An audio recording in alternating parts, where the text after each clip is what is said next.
The Arkham games are considered to be one of the best games among the superhero genre, and as a Batman fan, I wanted to try those games. I haven't played any of the Arkham games, so it's really good thing that Arkham City is my first game in the series. It is the game that a lot of people consider to be the best game in the Arkham series, and I definitely see why. I say with full confidence that Arkham City is peak in the superhero genre. It's the best superhero games I've ever played since Marvel Spider-Man, and I'll tell you why. The game's combat uses the same formula as the other games like Assassin's Creed and Mad Max. Each strike feels impactful and very satisfying, most especially when you knock out the enemies. The special takedowns are very satisfying, and the game has a very decent enemy variety. But the core part of the combat is the combos.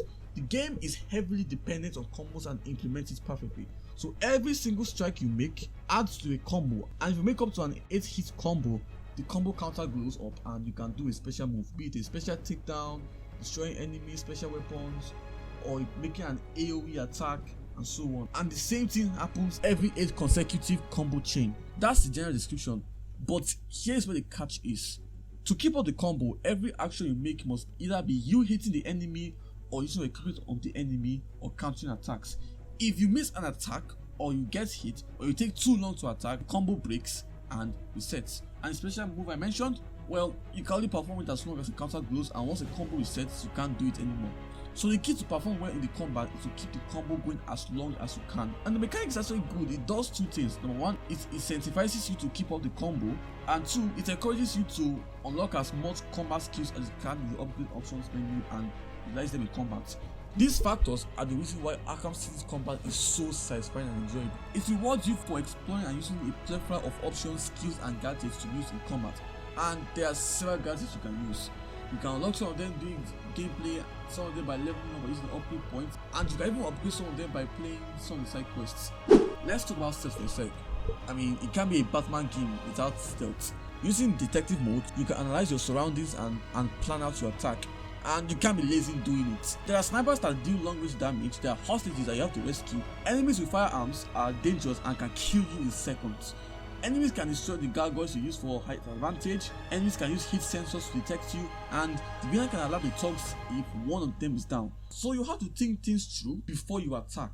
You have to figure out how to use your resources and environment to take down your enemies without being seen, because once you're detected, you can't brute force your way out of it, you will die quick.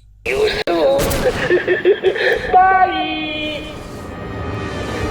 The open world is decent. The game takes place in Arkham City and it has the dark atmosphere you would expect in a Batman game. There are a couple of side quests you can play. You also play as Catwoman, and her sections in the game are short and not terrible and actually fun.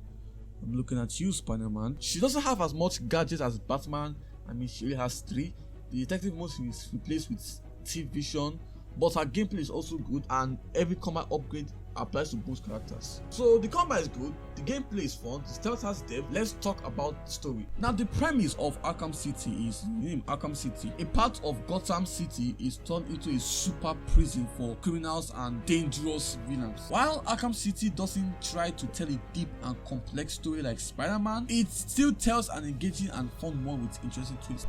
Every character in this game is properly portrayed with amazing voice acting and writing. None of the characters feel out of place. The story is properly paced. There's no part of the main story that made me feel like I'm wasting my time. I have to be honest here, the game really exceeded my expectations. It is peak superhero game. There is no part of this game that I found boring or a waste of time, and the characters are well portrayed. It is fun, it's engaging, and it's a hell of a ride.